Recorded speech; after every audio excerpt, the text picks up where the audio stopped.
আজকে আমি কোথাও যাচ্ছি না, কারণ আজকে আমার বন্ধুর বাড়ি হরিপুজো। তো সন্ধ্যাবেলা তাড়াতাড়ি রেডি হয়ে চলে এলাম, আর এসে দেখছি ভিতরে পুজো হচ্ছে আর ভিতরে অনেক লোক। তাই আমি সোজা চলে গেলাম যেখানে বন্ধুরা আছে। আর ভাই এসে দেখছি এই মানুষগুলো এখানে দাঁড়িয়ে দাঁড়িয়ে ফোন ঘাঁটছে আর গল্প করছে। আর ভাই এদের গল্প দেখো, এরা দুই ভাইয়ের গল্প শেষ আর হয় না, গল্প করেই যাচ্ছে। তো তারপর এদের সাথে কিছুক্ষণ গল্প করে নেওয়ার পর আমি চলে গেলাম একটু ঠাকুরের দর্শন করতে, কারণ পুজো এসছে, একটু ঠাকুরের দর্শন না করলে হয়।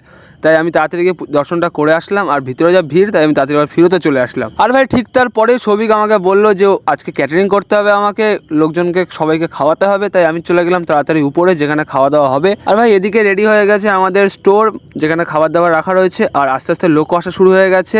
আর ভাই সৌভিক আমার দিকে তাকিয়ে বলছে কি দরকার এসব ভিডিও করে, সাবস্ক্রাইব লাইক তো বাড়ে না, তো তোমরা একটু দেখিয়ে দাও তো যে কেমন করে সাবস্ক্রাইব লাইকটা বাড়িয়ে দিতে হয়। তোমরা একটু তাড়াতাড়ি লাইক কমেন্ট সাবস্ক্রাইব করে দাও। আমি যতক্ষণ খাওয়াতে থাকি, দেখা হচ্ছে পরের ভিডিওতে। Tata, bye bye.